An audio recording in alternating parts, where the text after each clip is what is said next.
You've seen the advice repeated in gardening forums, home improvement videos, and probably from a well-meaning neighbor at some point. Found an ant hole in your patio, your driveway crack, or the corner of your foundation. Just mix up a small batch of concrete or mortar and pour it directly into the opening. Seal it shut, problem solved, permanently. It should work. Concrete is solid, permanent, and about as final a barrier as a homeowner can create with materials from a hardware store. And for the first few days, it often looks like it worked exactly as promised. The hole is gone. No ants visible anywhere near it. Then, a week or two later, sometimes less, you notice new activity a few feet away, a fresh mound appearing seemingly out of nowhere, in a spot that had nothing there before. And if you were to actually excavate around your sealed solid plug of cement, what you'd find underneath would explain exactly why this fix, despite how permanent it feels in the moment, was never actually addressing the problem you thought it was solving. Today, we're going underground, into the structure that cement plug was supposedly sealing off, to show you exactly what happens to a colony when a single entrance is blocked, and why the fix that feels the most decisive is often the one that accomplishes the least. The single most important fact to understand about why sealing an ant hole with cement fails so consistently is also the simplest. The hole you poured cement into was never the colony's only entrance, and in the vast majority of established colonies, it likely wasn't even the primary one. Mature ant colonies, depending on species and the age of the colony, typically construct and maintain multiple entrances to the same underground nest system, sometimes numbering anywhere from a handful to, in larger and older colonies, dozens of separate surface openings connected to the same interconnected chamber network below. Researchers who have conducted full excavations of ant colonies, a painstaking process involving carefully pouring or resin into an abandoned nest to create a cast of the tunnel system before excavating it, have documented structures with entrance networks spread across areas considerably larger than most homeowners would ever guess from surface observation alone, sometimes extending several feet in every direction from the most visible, obvious mound. This means that the specific hole you identified and sealed represents, in nearly every practical case, a single access point into a much larger, distributed system, one that continues functioning normally through its remaining entrances the moment the blocked opening becomes unusable. From the colony's perspective, losing one entrance among several is a minor inconvenience, roughly comparable to a single doorway in a large house being blocked while every other door and window remains fully functional, not the kind of existential threat a homeowner pouring that cement was hoping to create. Beyond simply having other entrances available, there's a physiological reason why permanently sealing even a colony's primary entrance would be considerably more difficult to achieve through a single cement than it might initially seem, one connected to a basic biological requirement every underground colony depends on continuously. An active ant colony, particular one supporting thousands of individuals along with a queen and developing brood, generates a measurable amount of carbon dioxide through the collective respiration of its entire population, gas that must be continuously exchanged with the surface atmosphere to prevent dangerous buildup within the enclosed underground chamber system. Researchers in ant nest architecture have specifically documented that many species construct their tunnel networks with this gas exchange requirement directly factored into the physical design, including specific ventilation shafts and chamber arrangements that promote passive air circulation between the nest interior and the surface, a functional requirement roughly analogous to the ventilation considerations human engineers must account for in underground or enclosed structures. A colony genuinely and completely sealed off from all surface gas exchange would face a real physiological threat from carbon dioxide accumulation and oxygen depletion over time, a problem an established colony actively works to avoid through the same distributed, multi-entrance structure discussed above. This means that from a colony survival standpoint, maintaining several functional entrances isn't simply a convenience or a backup plan against occasional partial blockages like a sealed hole. It's baked into the basic environmental engineering every mature colony maintains as a matter of ongoing necessity, precisely because a single point of failure in gas exchange is a genuine, recurring risk in an underground environment already prone to occasional collapses, flooding, and other natural blockages that occur without any human intervention at all. Even setting aside the existence of alternate entrances entirely, it's worth understanding what happens specifically at the blocked entrance itself in the hours and days immediately following a cement seal, because the colony's response is considerably more active and more capable than most people assume. Worker ants tasked with nest maintenance and excavation are, as a basic function of their daily activity, continuously involved in digging, clearing debris, and maintaining existing tunnel structures, tasks that require genuinely significant mechanical capability relative to their body size. Ants are capable of moving particles many times their own body weight, and colony-wide excavation efforts, coordinated across potentially dozens or hundreds of workers simultaneously, represent a considerably more capable digging force than a single ant's individual effort would suggest. When a specific entrance becomes blocked by a foreign material, worker ants at that location typically respond within a short period, often within hours, by beginning excavation efforts directed at whatever material now obstructs their route. While a fully cured, thick, properly mixed slab of concrete does represent a genuine physical barrier that even a determined colony's worker force generally cannot excavate through directly,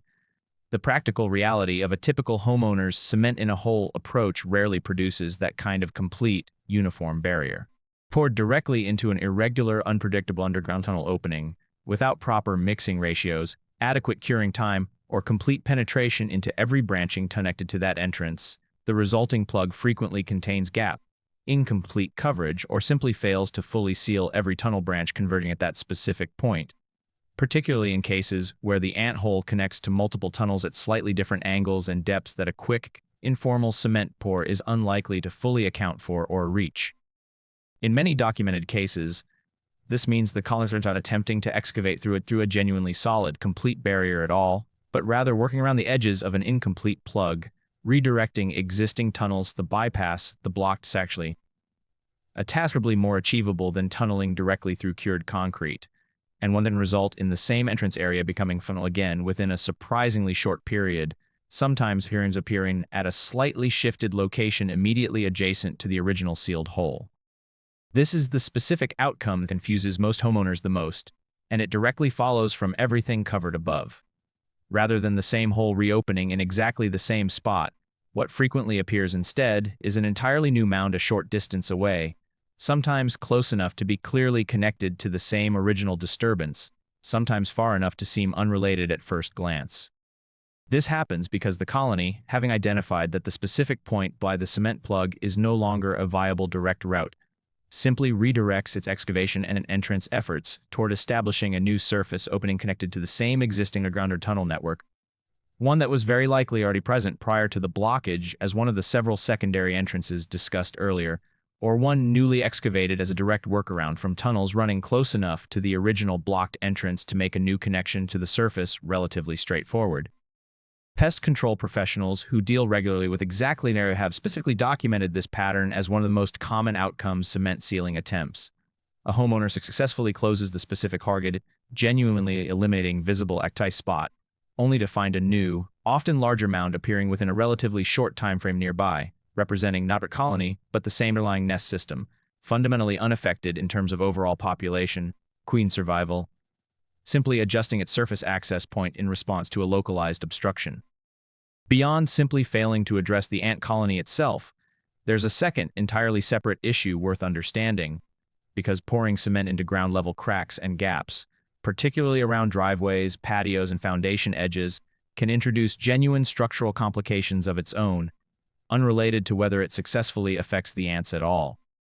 Concrete and mortar poured directly into an existing crack or gap in a driveway, patio, or foundation area rarely bonds seamlessly and permanently with the surrounding material, particularly when applied as a quick, informal patch rather than through a proper repair process involving surface preparation, appropriate bonding agents, and controlled curing conditions. Over time, seasonal temperature fluctuations cause existing concrete and the new material to expand and contract at slightly different rates, frequently resulting in the packing away from the surrounding material within a relatively short period, sometimes creating a slightly larger gap than the one that existed before it was attempted. One that can actually become more attracts and other insects seeking a similar entry point, since the disturbed, loosely bonded area offers more moisture and offers easier initial excavation than the surrounding undisturbed material.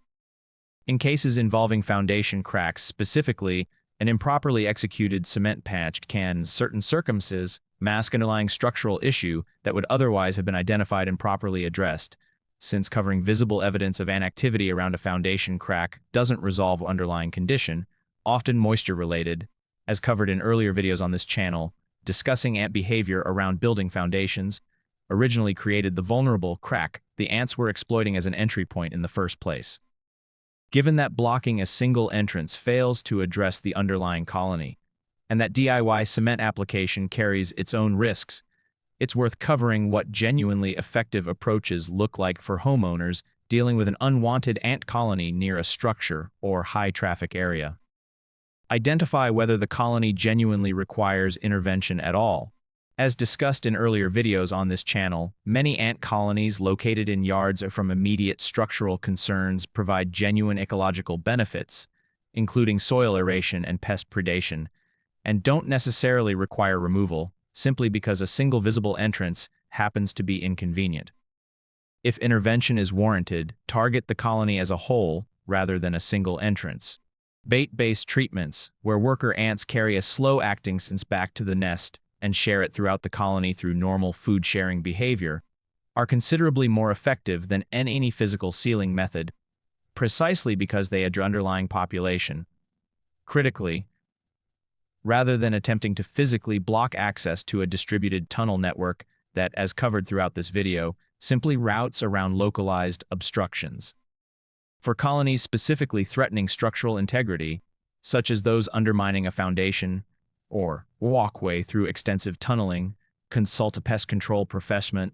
since professionals have access to treat methods and equipment capable of addressing an entire colony's tunnel system more comprehensively than a surface-level seal ever could, and can also properly evaluate whether any structural repair, rather than pest treatment alone, is actually the more relevant underlying fix. If you do need to repair or gap for related to the ants themselves, such as general structural maintenance, ensure it's done as a proper repair, with appropriate surface preparation and bonding materials, rather than an informal cement pour specifically intended as an ant deterrent, since a properly executed structural repair is considerably more durable and less likely to create the secondary cracking issues discussed above. It's worth briefly addressing why this particular method remains such a commonly repeated piece of advice, despite consistently failing to deliver the permanent result it promises, because understanding the psychology behind it explains why so many homeowners continue trying it despite widespread anecdotal evidence of its limitations. The immediate visual result, a hole disappearing beneath a solid, hardened material, provides a strong, intuitive sense of finality and success that's genuinely satisfying in the moment, reinforced by the fact that visible activity at that exact location does typically stop, at least temporarily. The delayed nature of the actual failure, a new mound appearing later, often in a slightly different location, makes the causal connection back to the original cement application considerably less obvious than it would be simply reopened immediately in the same spot, allowing the method to maintain a reputation for effectiveness in casual conversation and informal advice sharing, even though the underlying colony was never meaningfully affected at any point in the process. What's happening beneath a single sealed ant hole is, in nearly every practical case, a distributed resilient underground network specifically built with redundancy, multiple entrances, and ongoing gas exchange requirements factored directly into its structure, a system evolved and refined over tens of millions of years to withstand the kind of localized disruption a single blocked opening represents. A homeowner's cement plug, however satisfying it feels to pour and however solid it looks once cured, is addressing a single symptom of a problem that exists across a considerably larger, more distributed area than the visible surface hole ever suggested. Understanding this doesn't mean every ant colony near your home needs to be tolerated indefinitely, but that genuinely effective solutions need to address the colony as the interconnected,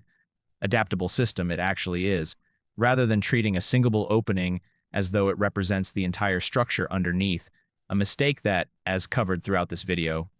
tends to cost homeowners both time and material without producing the lasting result they were hoping for. Have you ever tried sealing an anthole with cement, only to find a new mound appear somewhere else nearby? Tell me about it in the comments below. I read every single one, and sometimes your stories become the subject of the next video.